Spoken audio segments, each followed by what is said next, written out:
My name is Laura Jocelyn. I'm 32. And 5 weeks ago, I told my entire family I'd lost my job. I called them one by one. My parents, my brother, my sister, and I said the same thing each time. The company downsized. I was in the round. And my landlord was already pushing. My parents went quiet. My brother Todd said he'd ask around. My sister Kristen promised to call me back that night. She didn't. The only person who showed up was my cousin Maria, the one my family calls the family disappointment. She wired me $600 from a checking account that had $940 in it. And what I did in those 5 weeks changed everything.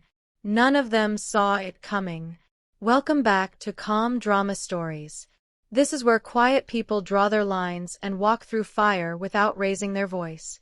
If you've ever been the one holding the family together while no one held you, you'll understand this one. Drop a comment and be sure to subscribe. I've been a bookkeeper for 9 years. I run the books for Granville Family Medical, a small practice, 3 physicians, tucked off the main road in Granville, Ohio. My desk sits in a back office between the supply closet and the fax machine they refuse to throw away. Every morning I open the same spreadsheet, reconcile the same insurance claims, and make sure every dollar lands in the right column. Numbers are patient. They don't forget. They don't make promises they can't keep. I put myself through Licking County Community College on a Dairy Queen paycheck and a stubbornness I inherited from nobody in particular. 4 years of double shifts, grease burns on my forearms, and textbooks propped open behind the register. By 24, I had my associates. By 28, I'd saved enough for a down payment on a 1-bedroom rental condo in Newark. I still live in a modest apartment on Main Street in Granville. Nothing fancy, but mine. My retirement account is healthy for 32.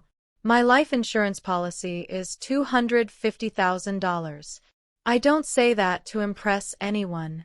I say it because it matters later. Here's the part that matters now.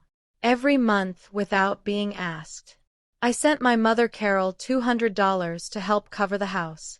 I covered my brother Todd's truck down payment 3 years ago. $3,000 never returned.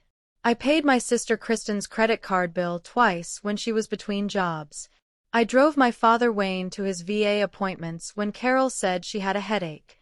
I did all of this because I thought that's what family meant. I'd been the safety net so long that I forgot to check whether anyone would catch me if I fell. The pattern didn't arrive all at once. It built itself quietly, the way water damage does, slow enough that you don't notice until the ceiling bows. Every Thanksgiving, I drove 2 hours to Carol's table carrying a casserole and a pie. Todd brought beer. Kristen brought her husband, Greg. I brought the food, the conversation starters, and the cleanup. Nobody asked me to. Nobody thanked me either. When Todd needed the $3,000 for his truck down payment, he called me on a Tuesday evening and I wired it by Wednesday morning. He said he'd pay it back after his next commission check. That was 36 months ago when Christine's credit card hit $4,000 in interest charges. She called me crying at 11 at night. I talked her through a payment plan and covered the first 2 months myself. She never mentioned it again. When Wayne needed rides to the VA, I rearranged my work schedule 3 weeks running. Carol was home each time watching her shows. The headaches came and went with remarkable convenience. And then there was my 31st birthday. I waited for a call.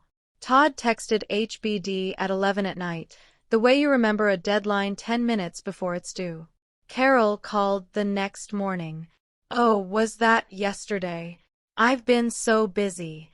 She wasn't busy. I'd seen her post a photo of her garden that afternoon. I sat at my kitchen table that night. The apartment quiet, the phone dark on the counter, and I opened a new spreadsheet. I didn't know what I was looking for yet. I just knew that something in the math had stopped adding up. And I wasn't the kind of person who could ignore bad numbers. Column A, what I've given. Column B, what I've received. Column C, who called first. I spent 2 evenings filling it in, pulling Venmo receipts and phone records. The numbers were blunt. 12,400 given across 5 years. 0 returned. 87% of phone calls initiated by me. The number of times someone in my family had asked, "How are you, Lorna?" without following it with a request. 0. I closed the laptop and sat with the screen going dark. I didn't need the spreadsheet. I'd known the answer for years. I just hadn't been willing to see it typed out in columns with the totals underlined. The idea came to me the way most of my ideas come, not in a flash, but as a question that wouldn't leave. What if I stopped being useful? What if the one person in the family who never needed anything suddenly needed everything? Who would show up? I wasn't designing a trap. I was running an audit. There's a difference. Traps are built to punish. Audits are built to reveal. And I needed to know what the real numbers looked like. The ones that didn't show up on a bank statement. I decided on 3 rules. First, I'd tell each family member the same story. My company downsized. I was in the layoff.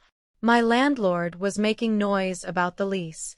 Second, I wouldn't ask anyone for money. I'd just tell them the situation and watch. Third, 3 weeks. That was the window. 21 days was long enough for anyone who cared to act and short enough that the story wouldn't unravel. I wrote the rules in my notebook.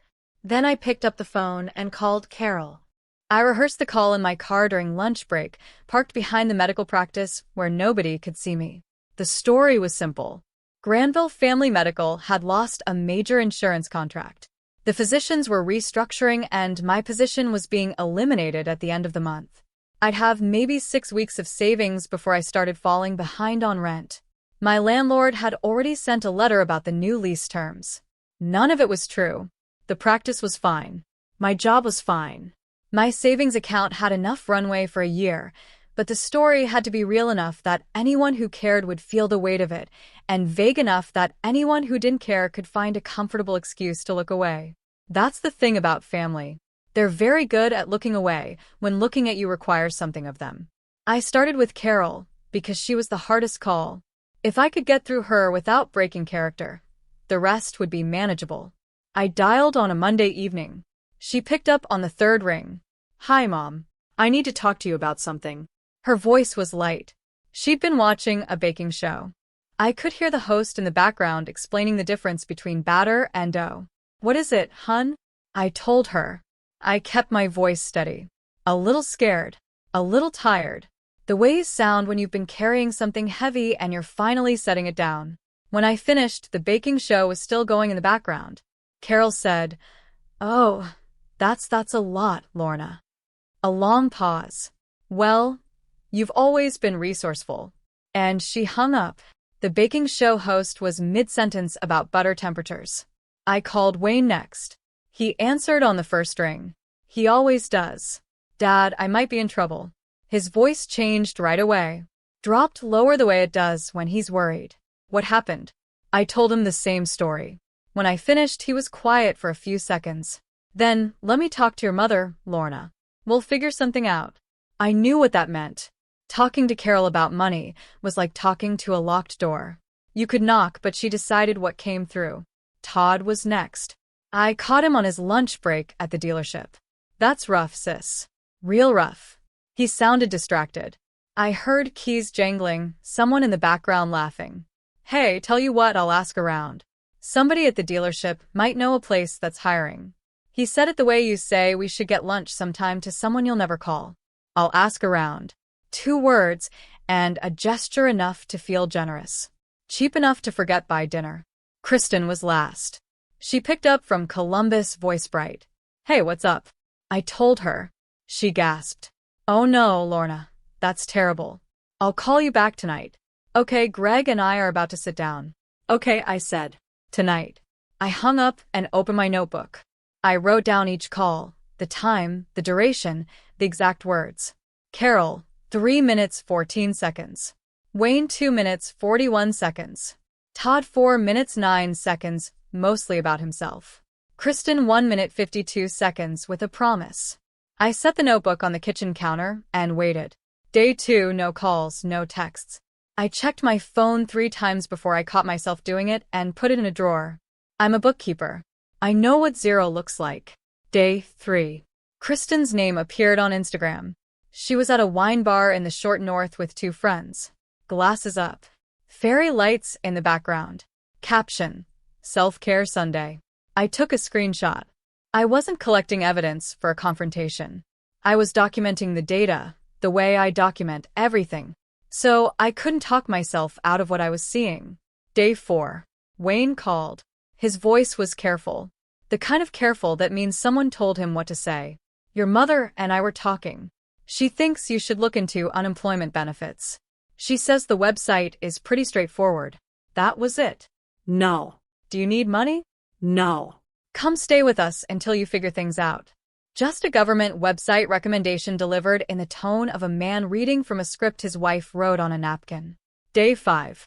Todd posted a photo of a new Weber grill on his back deck. Chrome gleaming tongs crossed on top like a coat of arms. Caption: Summer's not over yet. No message to me. No follow-up on the asking around. I opened my notebook that evening and wrote, Day 5.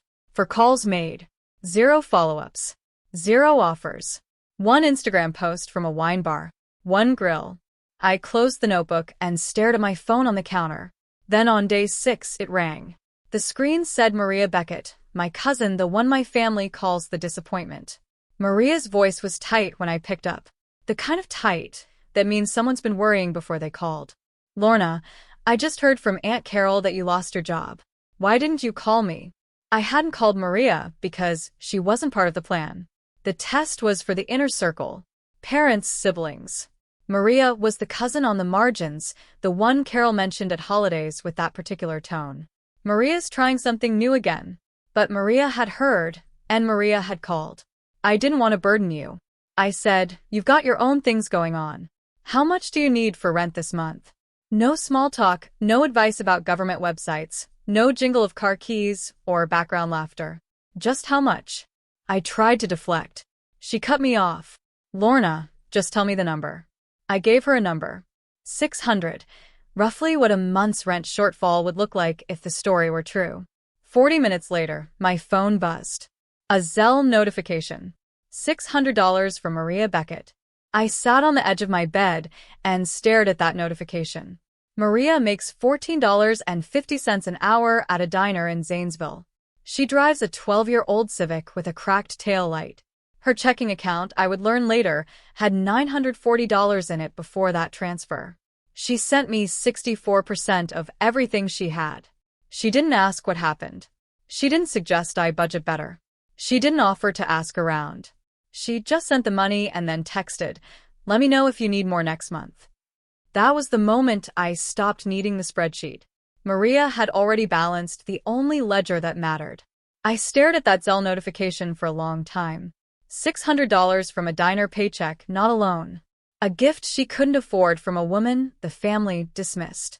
If you've ever had someone show up for you when nobody else would, you know what that $600 felt like? It felt like proof. Let me know in the comments if you've got a Maria in your life. And stay, because what I did next is the part nobody expected. Week 2. I sent Carol a follow-up text on a Tuesday morning, carefully worded. Mom, any thoughts on what I should do about the apartment situation? She read it. I saw the blue check marks appear. No reply that day. No reply the next. On Wednesday evening, 48 hours later, she responded, have you tried asking your landlord for an extension? Sometimes they're flexible. That was her contribution. A suggestion I could have found in a 5-second internet search delivered 2 days late. Todd was worse. Silence.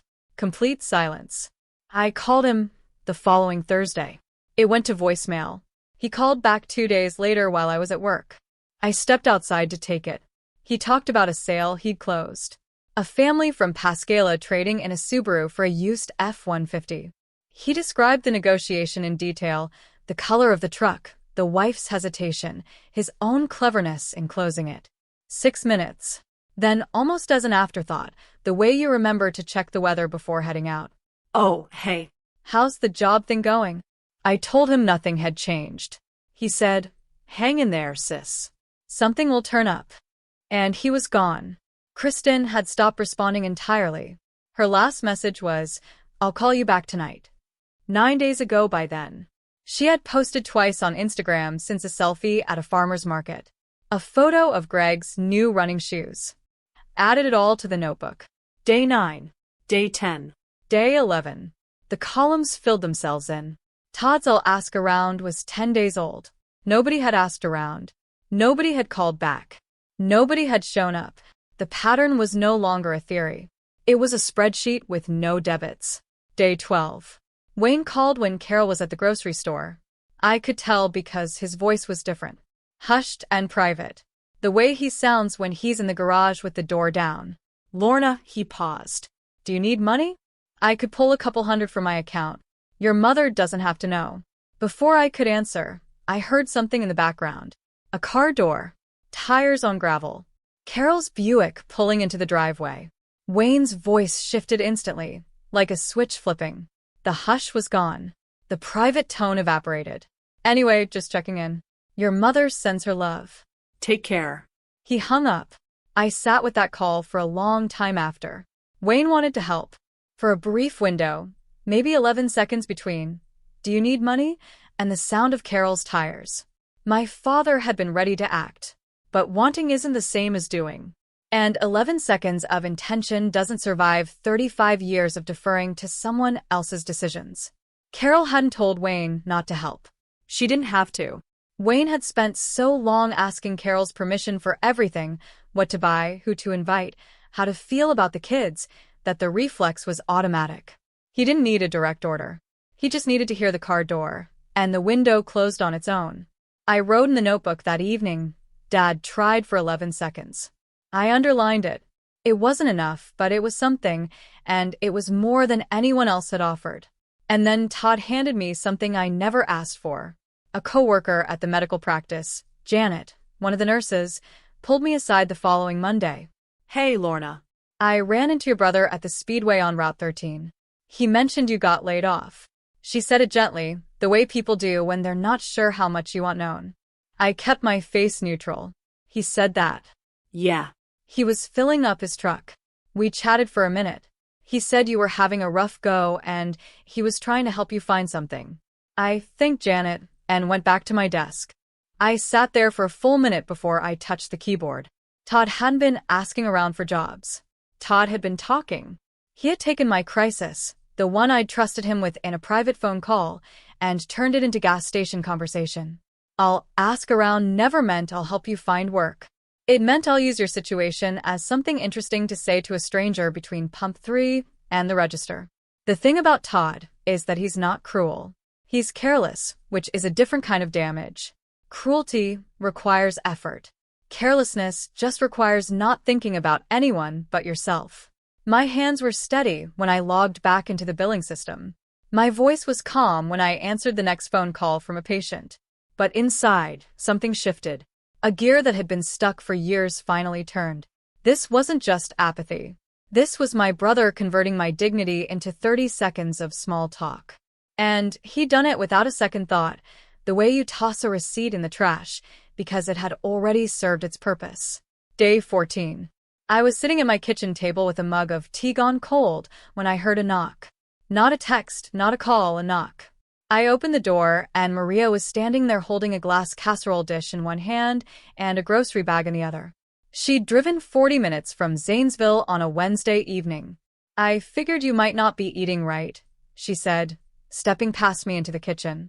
When everything falls apart, you forget to feed yourself. I know because I did. She set the casserole on the counter.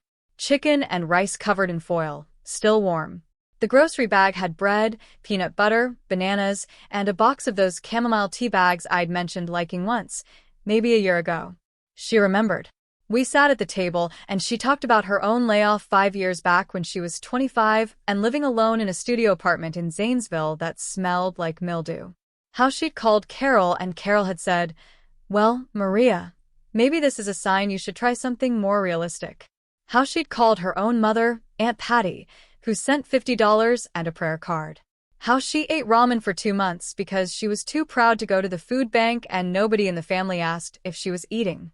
The family called me the disappointment because I fell apart where they could see it, Maria said.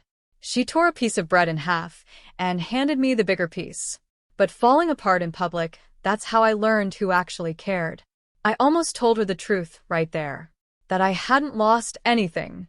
That the $600 was a test she'd passed without knowing she was taking one. I held the words back. Not yet. The following weekend, Maria called again. This time, her voice was lighter. Checking in. Not alarmed. She'd talked to her mother, Aunt Patty, earlier that week. Your mom called my mom. Maria said, Aunt Patty told me Carol was talking about your situation. I kept my voice level. What did she say? Something like, Lauren's going through a rough patch, but she'll figure it out. She always does. You know how Aunt Carol talks. Like she's narrating someone else's documentary. I almost smiled at that. Maria had a talent for seeing people clearly. Did she mention helping? I asked. Maria was quiet for a beat. No, she didn't. I sat with that after we hung up. Carol wasn't ignoring my situation. She was narrating it. There's a difference. Ignoring means you don't know or don't care. Narrating means you know you've processed it and you've chosen your role, and that role is audience, not participant. Carol had placed herself at a comfortable distance, close enough to have information, far enough to avoid responsibility. She told Aunt Patty the story the same way she'd tell a neighbor about a storm that hit 2 counties over. Interesting, concerning in a general way, but ultimately someone else's problem. She'll figure it out. She always does. That sentence did a lot of work. It acknowledged the crisis. It expressed a vague confidence, and it absolved Carol of any obligation to act, all packed into a single breath. I recognized the technique because I'd seen it in billing disputes. When an insurance company wants to deny a claim without looking heartless, they use language that sounds supportive while committing to nothing. My mother had perfected the same skill without ever working a day in corporate. Day 18. My phone buzzed while I was at my desk. Missed call from Todd. No voicemail. Except there was 47 seconds of audio that Todd never meant to send. A butt dial. I almost deleted it. I'm glad I didn't. The recording was muffled at first. Fabric against the microphone. The sound of a chair scraping. Then voices. Todd and Carol in Carol's kitchen. I could hear the hum of the refrigerator. Todd's voice came through first mid-sentence. She'll land on her feet. She always does. Then Carol, that's what I told Patty. And honestly, Todd, I don't have it in the budget to bail her out. Your father's Social Security barely covers us as it is. Todd. Yeah, same. Hey, did you see the grill I got? Carol. Oh, which one? Todd. Weber Genesis. It was on sale. 800 marked down from 12. Carol. Oh, that's nice. You'll have to have us over. The voicemail ended 47 seconds. I played it a second time, then a third. $800. Todd had $800 for a grill and $0 for a phone call that lasted longer than 4 minutes. Carol didn't have it in the budget to help me, but she had it in the budget to admire Todd's purchase and schedule a barbecue. I saved the voicemail to my cloud drive. I didn't save it for a confrontation. I saved it because I'm a bookkeeper and bookkeepers keep records. That voicemail was an entry in a ledger nobody else was tracking. The one that measured what people spend their money on when they think nobody's watching. And the numbers were clear. An $800 grill from a man who said he'd ask around. A barbecue invitation from a woman who couldn't spare a phone call. I sat in my car during lunch the next day. Engine off, windows up. The parking lot behind the medical practice was empty. Everyone else was inside eating. I pulled up my phone and typed to State Attorney Licking County, Ohio. 3 results. I picked Ruth Denham. Her office was in Newark, 15 minutes down Route 16. I called. The receptionist said she had an opening Thursday at 2. I took it. I'd been running this test to see who would show up, I thought, putting the phone down on the passenger seat. The results were in. Now it was time to update the books. That evening, I opened the filing cabinet in my bedroom closet and pulled out the will I'd had drafted 3 years ago right after I bought the rental condo. It was straightforward. I was 32 and single, no children, no complicated assets. The beneficiaries were listed on the second page. Carol Jocelyn, 40%. Todd Jocelyn, 20%. Kristen Feltz, 20%. Wayne Jocelyn, 20%. Maria Beckett nowhere. I stared at that page. $250,000 in life insurance. A rental condo generating $900 a month. 8 years of retirement contributions. All of it designated to people who'd spent the last 18 days proving they wouldn't cross a room for me, let alone a county. I set the document on my kitchen table and placed a pen on top of it.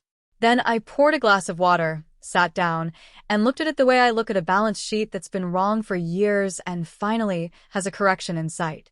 I wasn't angry. Anger is what you feel when someone surprises you. I wasn't surprised. I was just finished pretending the numbers balanced. Thursday at 2. Ruth Denham's office sat above a hardware store on West Main Street in Newark. The kind of office where the carpet is 20 years old, but the filing cabinets are meticulous. Ruth was mid-50s, reading glasses on a chain, handshake firm and dry. She didn't waste time. What can I help you with, Lorna? I told her I wanted to change my will. Remove all current beneficiaries. Name one person as sole beneficiary of everything.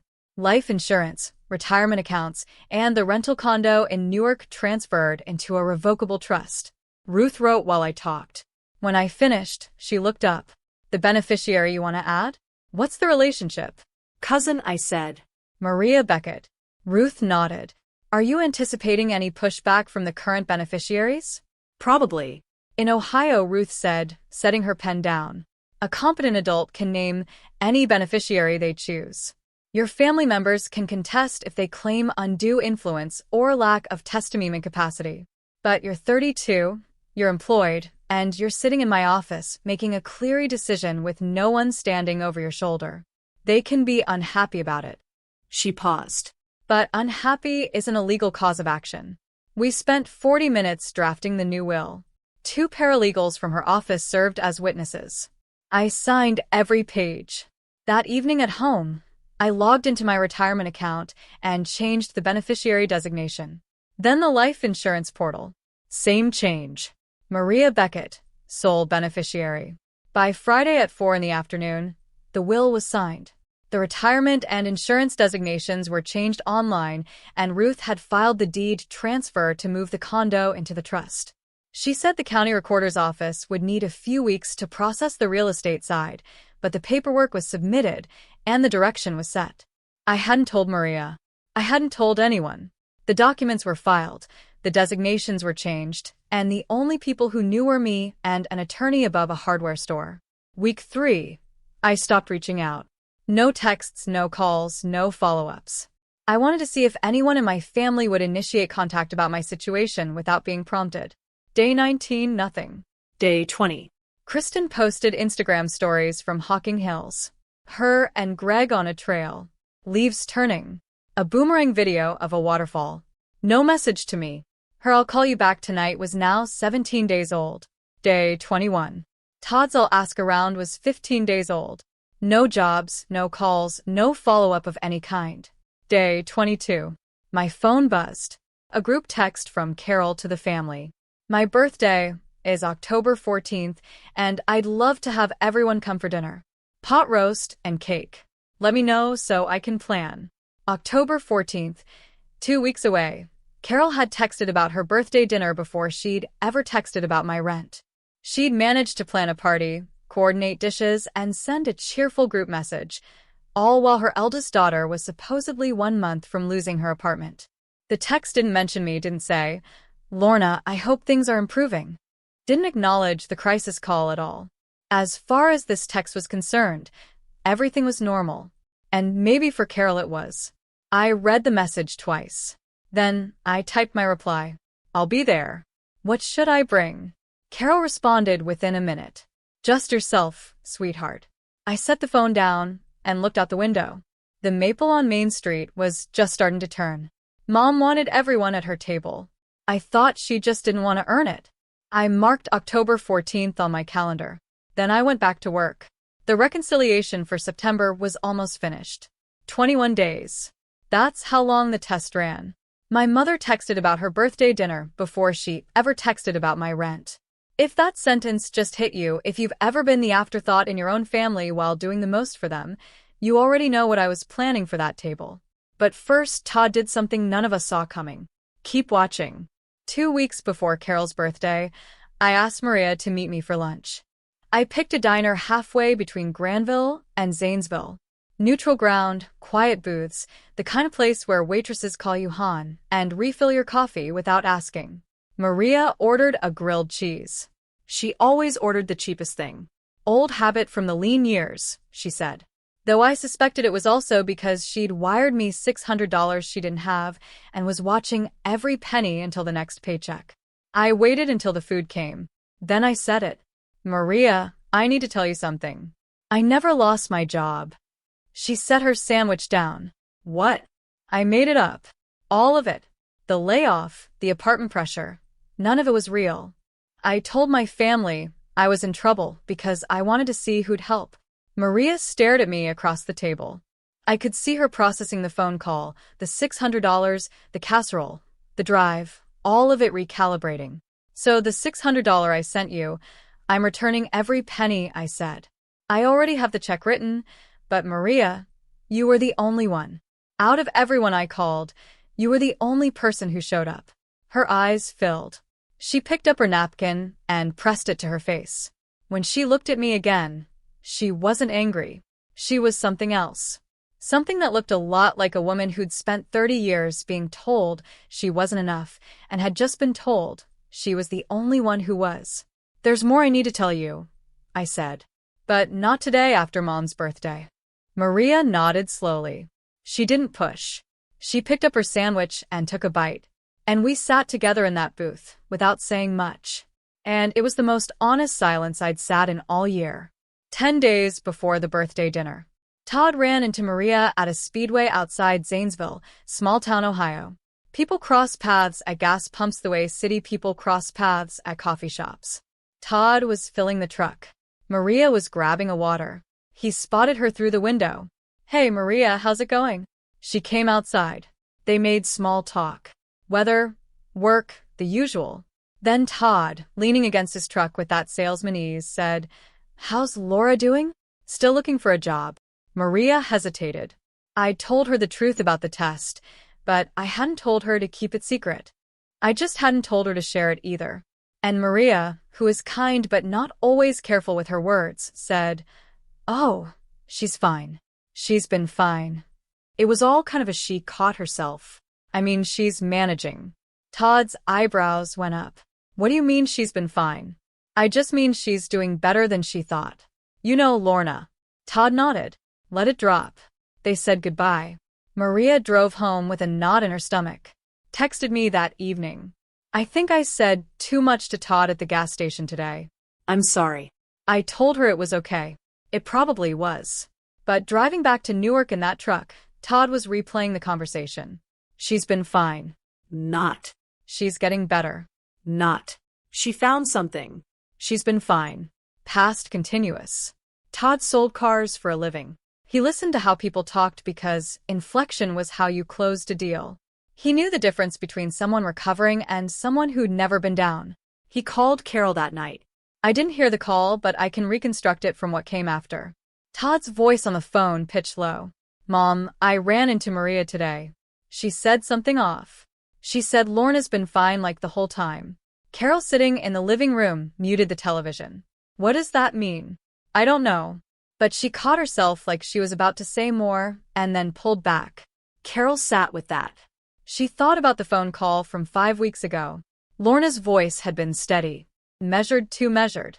Carol had been married to a quiet man for 36 years. She knew what controlled emotions sounded like. And Lorna was a bookkeeper. Lorna counted things.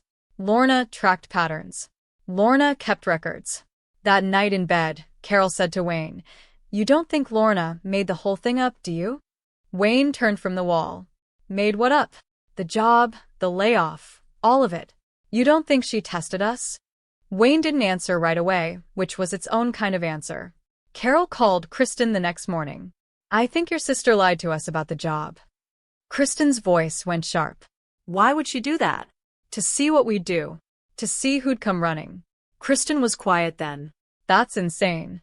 But she didn't say it was impossible. And she didn't say we should call Lorna and ask. She said, what are we going to do about it? Carol made a decision. Nothing. Not yet. She RSVP'd for my birthday. If she tested us, I'll ask her to her face at my table on my night. The trap was now double-sided, and neither side knew the other's full hand. Carol called Todd and Kristen the next day. Her voice was calm and directional. The voice of a woman who'd spent 3 decades managing this family, like a project she never got credit for. Here's what we're doing. Nobody says a word to Lorna before the dinner. If she made this up, I want to hear it from her mouth in front of everyone. Todd. Mom, are you sure that's a good idea? It's your birthday.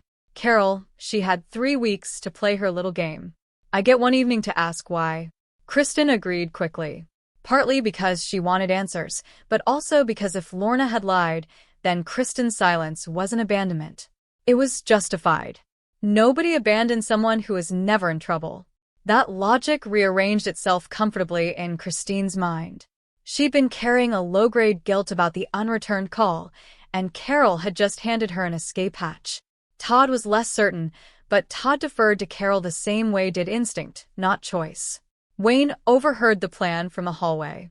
He said nothing. He went to the garage and stood there for a while, looking at the shelves of old paint cans and fishing tackle. He stayed there long enough that Carol came to the door and said, Wayne, dinner's ready. He came inside. He sat down. He ate. Here's what nobody in that family knew. Lorna had already changed her will. Ruth Denham's documents were signed, witnessed, and filed. The retirement accounts and life insurance had new beneficiary designations. The condo was moving into a trust. Every dollar that Carol, Todd, and Kristen expected to someday inherit had already been redirected to a woman who made $14.50 an hour and drove a Civic with a cracked taillight. October 13th, the evening before Carol's birthday dinner, I stood in my kitchen wrapping Carol's gift, a silk scarf she'd admired at a shop in downtown Granville 3 months ago, teal with a gold edge. She'd held it up to the light and said, "Oh, that's pretty," and put it back because it was $40. I'd gone back the next week and bought it. That's the kind of daughter I was. The kind who remembered, the kind who went back. I set the wrapped scarf on the counter next to my keys and my purse. Inside the purse, my phone with the voicemail saved, the spreadsheet backed up, the Zelle receipt from Maria screenshotted. I wasn't going to use any of it. I wasn't planning a presentation. I wasn't bringing evidence to the table like a prosecutor. The scarf was a birthday gift from a daughter who still cared enough to remember what her mother liked, even after what her mother didn't do. I chose my clothes for tomorrow. Navy dress, the one I wore to the office holiday party last year. Modest earrings, small gold studs my grandmother left me. Nothing flashy, nothing combative. I looked at myself in the bathroom mirror. I looked tired, not from the test from the years before it, the years of being the anchor, the net, the account that never overdrew. I turned off the light. I got into bed. I wasn't going to war. I was going to a birthday dinner. But for the first time in my adult life, I was walking into that house without the weight of obligation telling me how to behave, what to feel, or how much I owed. I slept well, better than I had in weeks. October 14th, 52 degrees, overcast, leaves dropping. I pulled into Carol and Wayne's driveway at 5:15. Todd's new truck was already there, parked at an angle, the way he always parks it, taking up space. Kristen and Greg's Honda Accord sat neatly behind it. Maria's 12-year-old Civic was at the curb. I sat in my car for 30 seconds, breathed, picked up the scarf, and walked to the front door. Inside, the house smelled like pot roast and rosemary. Carol had set the dining room table, her good plates, the ones with the blue rim she only brings out for holidays, balloons in the kitchen, a sheet cake on the counter. Happy 60th, Carol in purple frosting. Carol hugged me at the door. The hug was short, stiff, Not cold exactly, but held at a distance, like she was bracing for something. "Happy birthday, Mom," I said. I handed her the scarf. She took it without opening it. Thank you, sweetheart. Come in. Everyone's here. Todd was in the living room with a beer, talking to Greg about something he'd seen on a car auction site. He nodded at me, but didn't stand up. Kristen was helping set the table. "Hey sis," she said, bright and quick. "The way you greet someone you're planning to corner later." Wayne was in his chair by the window. He squeezed my shoulder when I passed. Didn't say anything. Maria was in the kitchen filling water glasses. She caught my eye across the room and held it for a beat. Steady, warm, the kind of look that says I'm here without making a sound. I took my seat. The pot roast was carved. The rolls were passed. And somewhere beneath the birthday small talk and the clinking of forks, I could feel it. The room holding its breath. Dinner lasted 40 minutes. Greg and Wayne carried most of the conversation. Football, the weather, whether the county would finally fix the pothole on Cherry Valley Road. Normal things, safe things. Todd told a story about a customer who'd tried to trade in a car with a raccoon living in the back seat. Everyone laughed. Even I laughed. It was a good story. Carol refilled her wine twice. She was watching me. Every time I spoke, her eyes narrowed slightly, the way they do when she's measuring. She'd been doing it since I walked in. But now, with 2 glasses of Pinot Grigio softening the edges, the scrutiny was less disguised. The cake was still on the counter. Nobody had moved to cut it. Kristen started clearing plates. Todd leaned back and then Carol set her glass down, not hard, but deliberately, the stem clicking against the table, and said, "So, Lorna, how's work?" The table went quiet, not silent. Quiet. The difference between a room where people stop talking and a room where people stop breathing. Everyone in that room knew I'd lost my job. Everyone in that room had been briefed on the test theory. And Carol had just lobbed the grenade with a smile. I set my fork on my plate. "Work is fine, Mom." Carol tilted her head. Fine. I thought you lost your job. The room tightened. Greg looked at Kristen. Todd looked at Carol. Wayne looked at his plate. Maria sat still, hands folded in her lap, face unreadable. I met my mother's eyes, held them. "I didn't lose anything," I said. 6 seconds of silence. I counted them by the clock on the wall behind Carol's head. Then Carol said, "What does that mean?" I kept my voice level, the same voice I use when I'm reading a discrepancy to a physician who doesn't want to hear it. Flat, clear, no anger in it, because anger wasn't what this required. "I never lost my job," I said. "I told each of you I did. Same story, same details. I wanted to see who'd show up." Todd put down his beer. The bottle hit the table too hard. "You're saying you lied to us?" "I told you I was in trouble, and I watched what each of you did with that information." I turned to Carol. "Mom, you told me to be resourceful. Then you told Aunt Patty I'd figured out." I turned to Todd. "You said you'd ask around. You didn't ask around. You told Janet at the Speedway about my situation like it was weather." Todd's jaw tightened. "How do you? And then you bought an $800 grill. How do you know about the grill?" "You but dialed me, Todd." I heard the whole conversation. "You and Mom in the kitchen. She said she didn't have it in the budget to help me. And then you told her about the Weber Genesis and she said, 'Oh, that's nice.'" Todd went white. Carol's hand went flat on the table. I looked at Kristen. "And you? You said you'd call me back that night. That was 5 weeks ago." Kristen's eyes were wet. "I meant to. I was going to." "I know." I said it gently because I did know. She meant to. She just didn't. And meaning to is the most comfortable way to do nothing. Carol stood. Her chair scraped the floor. "So, this was a game to you?" I stayed seated. "No, it was a question, and every one of you answered it." Carol's hands were shaking. She gripped the back of her chair, and her knuckles went pale. "Do you have any idea what you've done? You made us look. You made me look. I didn't make you look like anything, Mom. I gave you a chance to show up. You chose not to. I am your mother. You don't test your mother." My voice stayed where it was. Low. Even. Mothers don't need to be tested when they're already showing up. Carol turned to Wayne. "Say something." Are you just going to sit there? Wayne opened his mouth, closed it. He looked at me. He looked at Carol. Something crossed his face. 35 years of swallowed words, of deferred opinions, of choosing peace over truth. Then Wayne said quietly, "She's right, Carol." The room stopped. Carol stared at him as if he'd reached across the table and struck her. Todd shifted in his chair. Kristen pressed a napkin to her eyes. Greg looked like a man who desperately wished he were somewhere else. Carol turned on Maria. And you? You're the hero now. Maria, who can't hold a job for more than 6 months. Maria had been still through all of it, hands folded, back straight. She didn't flinch. I wired her $600 I didn't have. Aunt Carol, what did you send her? Carol's mouth opened. Nothing came out.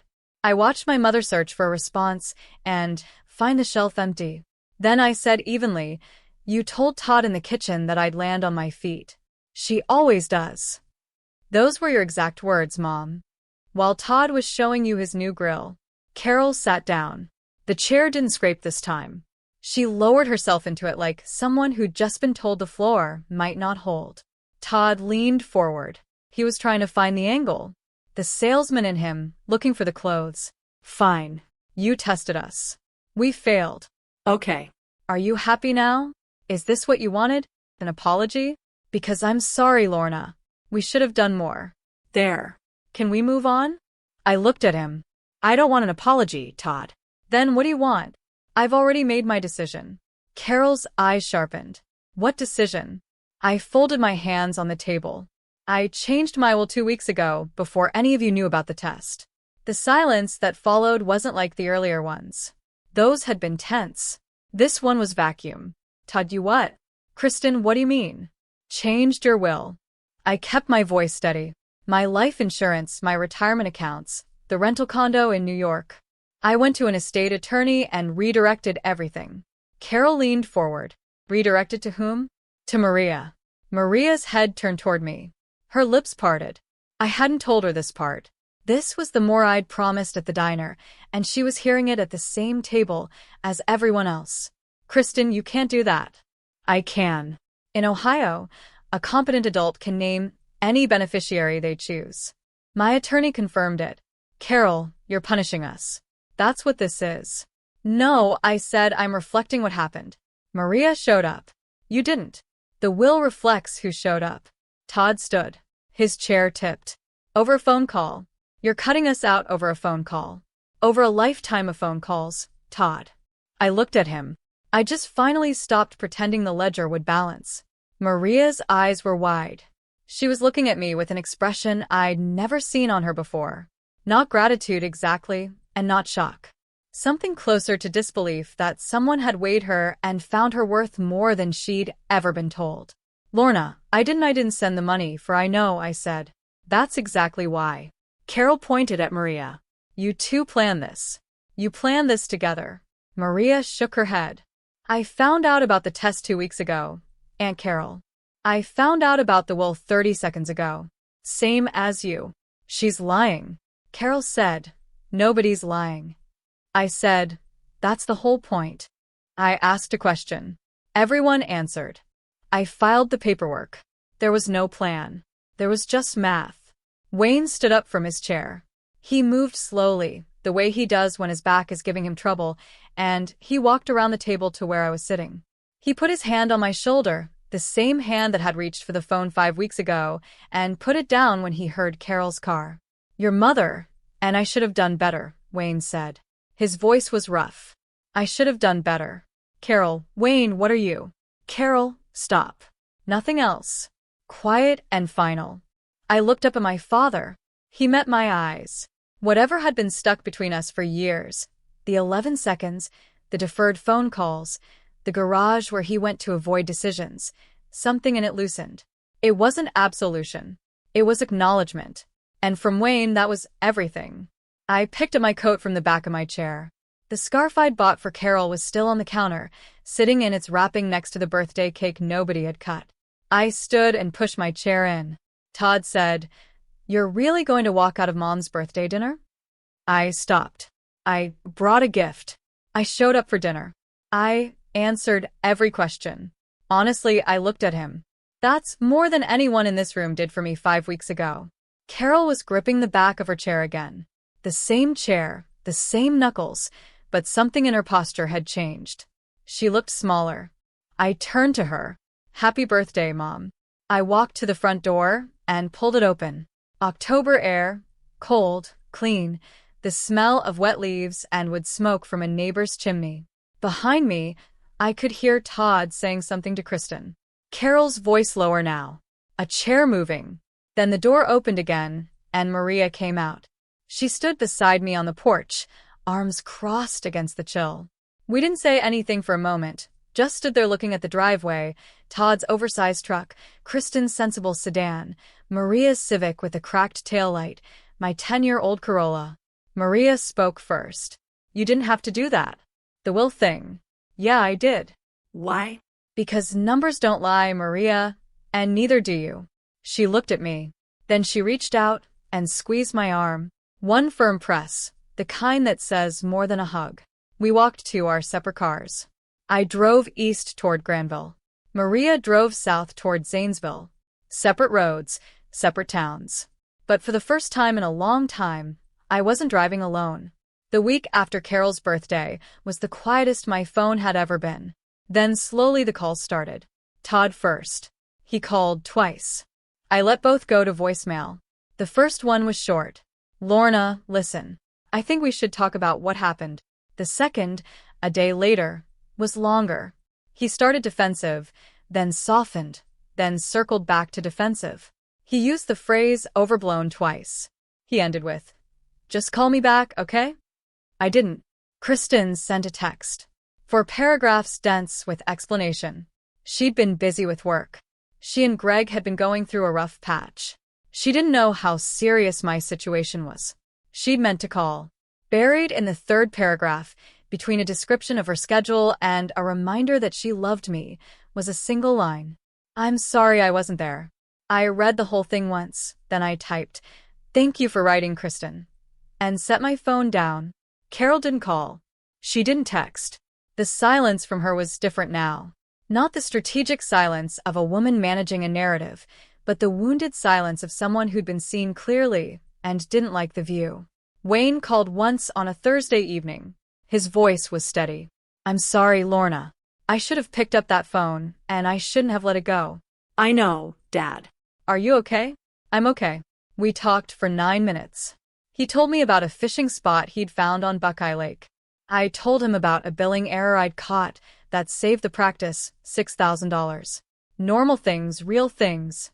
When we hung up, it was the longest honest conversation I'd had with my father in years. Maria texted me on a Sunday. "I deposited your $600 check, but I want you to know I would have wired it again." I believed her. November came in gray and sharp the way it does in central Ohio. I went to Thanksgiving at Carol's house, but this time I brought Maria, and I didn't bring a casserole for 12. I brought a salad for 4 and a bottle of wine. Carol noticed. She didn't say anything. She set an extra place for Maria without comment and served the turkey with a smile that didn't reach the corners. Todd was polite, distant. He talked to Greg about the Browns. He didn't mention the will. He didn't mention the test. He did ask me once at the end of the night, "Are we okay?" I said, "We're getting there, Todd." He nodded. He didn't push. Kristen hugged me when she left. She held on a little longer than usual. "I'm going to do better," she said into my shoulder. I let her hold on. I didn't promise anything. I stopped sending Carol $200 a month. She noticed by December. She didn't bring it up. Neither did I. Todd never mentioned the $3,000. He didn't ask for it back. Didn't offer to repay it. The absence of that conversation told me everything the conversation would have. The will stayed. Ruth Denham's office had it on file. Maria knew the family suspected but couldn't confirm. I bought Maria a winter coat in January, a good one, lined from a store in Newark. She cried when she opened it. "You don't have to keep." "I'm not keeping score anymore, Maria. That's the whole point.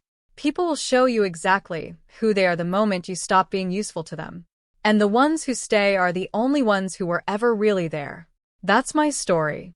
3 weeks of silence, one cousin who drove 40 minutes with a casserole she couldn't afford, and a will that now says exactly what it should have said all along. If this story reminded you to look around and notice who's actually showing up in your life, not just the people who are supposed to, but the ones who choose to hold on to them. And if you've got someone in your family who the world calls a disappointment, but who's never once disappointed you, tell them today. Thank you for being here. Drop a comment, hit subscribe, and I'll see you in the next one.